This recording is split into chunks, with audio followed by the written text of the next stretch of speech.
大家好，歡迎收聽晒冷氣啊！哇，小弟原來咧都好耐冇喺晒冷氣呢個頻道度出節目啦。咁點解我今日會喺呢度出翻一節呢？主要原因呢，咁我今日咧就聽到某個 KOL 講及關於波斯灣而家發生嘅事情。你知啦，依家波斯灣嘅局勢咧係全球關注嘅。只不過當我聽到網上一啲所謂嘅冷氣軍師或者時政 KOL 將美軍準備大規模空襲伊朗基建設施講到咧好似迪士尼排隊玩機動遊戲咁樣，佢哋仲好興致勃勃引述特朗普嘅說話，話星期二就係乜嘢發電廠日、大橋日，即係意思就係要炸咗發電廠同炸咗伊朗嘅橋樑，聽落好似好刺激，好似好有綜藝效果咁樣。但係我聽完真係好想向佢哋問一句，你哋呢班人究竟知唔知自己講緊啲乜嘢嘅呢？你哋係講緊一個有成多達8000幾萬人口嘅國家，即係涉及8000幾萬人口嘅生計，當中亦都包括醫院、手術室入邊嘅供電，以及無數平民平時出入嘅道路。呢一種將戰爭綜藝化、將侵略行為娛樂化嘅邏輯，簡直就係冷血到極點。所以今次就駁斥呢種咁為偽善嘅 KOL， 同埋再帶大家睇下喺呢場戰爭背後，究竟邊一個先係真正流民，邊一個先係真正嘅強盜。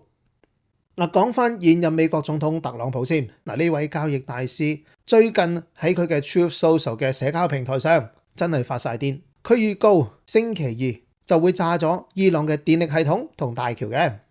各位你諗下，根據國際法同埋日內瓦公約，呢種蓄意攻擊平民生存必須嘅民生基建，呢啲係咪叫戰爭罪行呢？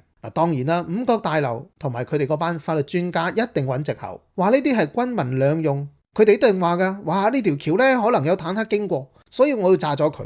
個發電廠呢可能係供電俾雷達，所以我都要炸埋佢。喂，如果按照呢一種咁樣嘅強盜邏輯，其實你美國全個電網都可以供電俾五角大樓噶啦，咁係咪全人類都可以隨便去炸咗你嘅發電廠先？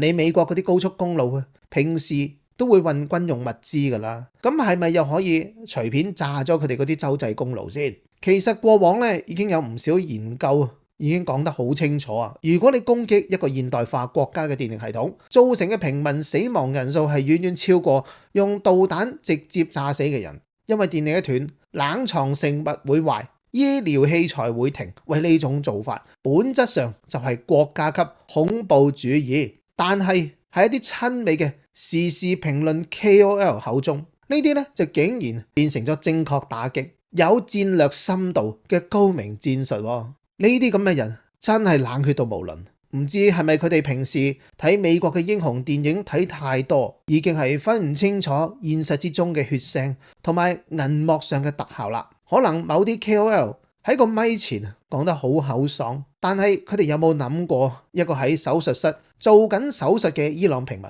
就係因為美國嘅軍事行動炸咗個發電廠，就咁就死喺手術台上面呢？好啦，講完炸基建，跟住落嚟我哋又要講下霍爾木茲海峽咧。而家幾乎所有嘅西方媒體咧都喺度指責緊伊朗，話佢封鎖霍爾木茲海峽係無賴，係破壞全球航運安全。咁其實我哋只要睇翻歷史嘅真相，由1979年伊斯蘭革命之後，美國對伊朗實施咗幾多年嘅制裁，由奧巴馬到依家特朗普，呢啲制裁係一波接一波。美國嘅做法係點啊？佢話我唔俾你賣油揾食，邊個買你嘅油呢，我就制裁邊個啦。呢種做法咪就係叫經濟侵略咯。你擺明就要將人哋成個國家8000幾萬人推向亡國滅種。咁依家伊朗採取反制措施，封鎖海峽，甚至將佢寫入國家法律，呢啲叫咩啊？呢啲叫最後嘅智慧啫。如果你喺我門口擺晒航空母艦戰鬥群，唔俾我出出入入，我閂埋門唔俾你入嚟，呢啲叫做防禦，唔係叫挑釁。你諗下，有啲人呢就話呢種行為會影響亞洲經濟，會影響中國同日本、韓國嘅能源供應。冇錯，係有影響，但係個責任喺邊度？嗱，如果美國唔係跨越半個地球，派啲戰鬥機同航母過嚟波斯灣挑釁，個海峽會封咩？如果美國唔係非法退出伊朗核協議，伊朗會咁激進咩？你指責伊朗封海峽嘅人，其實就好似見到一個俾人逼到埋牆角嘅弱者，攞起把刀出嚟自衛，然後呢，你就指住呢個弱者話佢好暴力，但係你就無視隔籬嗰個攞住支機關槍指住人哋個頭嘅強盜。呢種邏輯真係神邏輯。嗱，跟住落嚟，我哋就講下其他海灣國家，阿聯酋、沙特阿拉伯、科威特等等。咁我聽過一種論調，話伊朗炸阿聯酋設施係恩將仇報，話呢啲國家以前幫過伊朗洗錢。其實我哋要睇清楚個事實先，呢啲國家長期提供基地俾美軍駐紮，呢個先至係問題嘅核心。阿聯酋宰夫拉空軍基地入邊有幾多美軍啊？科威特有幾多美軍設施當美軍嘅無人機由呢啲基地飛去監察、去恐嚇伊朗嘅時候，呢啲海灣國家仲係唔係中立呢？佢哋根本就係美軍侵略行動嘅共犯同後勤基地啦。而更為有趣嘅就係依家呢啲國家同美國同埋以色列係搞埋晒一齊。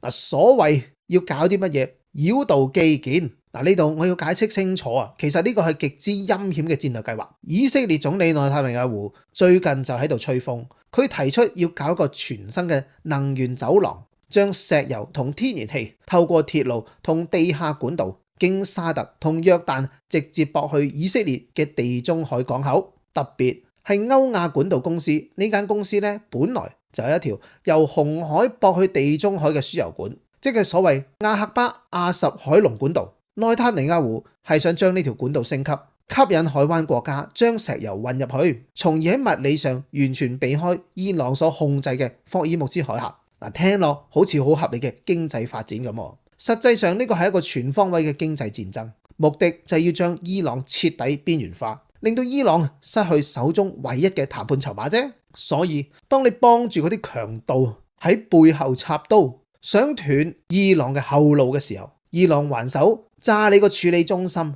咁就叫毒辣。喂，呢個叫做戰略反擊喎。嗱，如果呢啲海灣國家唔想俾人炸，最簡單嘅方法就係唔好同以色列一齊搞埋啲咁有針對性嘅繞道陰謀，叫美軍執包袱走人，唔好俾人利用做侵略嘅踏腳石。跟住我哋再講翻特朗普啊，呢位總統呢，就係將無賴兩個字發揮到淋漓盡致。嗱，佢一邊喺佢嘅社交平台上面發佈混亂嘅信號，一時就話星期一會有協議，一時又話星期二要炸人哋個發電廠。不過最令人覺得瘋狂同埋討厭嘅就係喺佢預告要炸毀人哋平民基建嘅言論後面，竟然加句讚美阿拉啊！嗱，各位，呢種行為叫乜嘢呢？呢個係一個極大嘅諷刺，同埋對全球穆斯林嘅褻瀆。你準備去摧毀人哋國家嘅生存空間，然後用人哋嘅宗教用語嚟做嘲諷啊！為呢種海盜式外交，簡直就係刷新咗人類文明嘅下限。如果一個非西方領導人講出呢種說話，西方傳媒一定會話佢係恐怖分子。但係就因為係特朗普講，反而咧就吸引唔少 KOL 話佢係好叻，仲話佢識得玩心理戰。哇！呢個就係赤裸裸嘅歧視同傲慢。仲有啊，特朗普公開講過接管伊朗石油嘅，呢個完全證實咗美國搞咁多嘢根本唔係為乜嘢民主自由，而係純粹想做翻個海盜去搶奪人哋嘅資源。呢種殖民時期嘅強盜邏輯，竟然喺2026年嘅今日仲大行其道，真係令人嘆為觀止啦。最後我更加要反駁某位 KOL 嘅觀點，佢話伊朗高層好怕死，又話伊朗基層人民好無知，只要美軍一炸，伊朗人呢就會歡迎美軍去解放佢哋。嗱，我想話俾呢種人聽啊，似乎你太唔了解歷史啦，亦都太低估一個文明古國嘅尊嚴。1953年，美國中央情報局同埋英國嘅軍情六處發動政變，推翻咗伊朗民選總理摩薩台，就係為咗搶石油。為呢份血海深仇，伊朗人係刻骨銘心嘅。面對住外部侵略嘅時候，伊朗人係會表現出極強嘅團結。有啲所謂嘅基層嘅無知，其實係西方嘅觀察家高高在上嗰種傲慢啫。伊朗係一個擁有幾千年歷史嘅古老文明，佢哋知道邊個先係真正想將佢哋變成殖民地嘅奴隸。嗱，首先要知道外部嘅軍事壓力好多時候會激發一個受侵略國嘅民族情感嘅。特朗普同美軍越係喺度叫囂，越係發埋啲咁為瘋狂嘅貼文，咁做只會令到更多平民選擇企喺國家嘅一面反抗。呢一點唔係嗰啲坐喺冷氣房入邊幻想住零成本政權更迭嘅專家，佢哋永遠都唔會明。好啦，各位，今節咧就大致上講到呢度。總結嚟講，波斯灣嘅戰雲就係美國霸權一手造成。邊個先係混亂之源？答案好明顯啦。點解中國一直呼籲大家克制？點解？因為打仗係對全球經濟冇好處，但係美國為咗維持佢嘅霸權地位，就不惜將全世界拖落水。咁最後我都想問下大家，如果你係伊朗嘅平民，面對住一個跨越半個地球過嚟威脅要炸咗你發電廠嘅國家，你會選擇妥協定選擇反抗呢？歡迎今次大家留言分享一下你睇法啦。好，今節講到呢為止。下次翻嚟再同大家分享其他嘅話題，拜拜。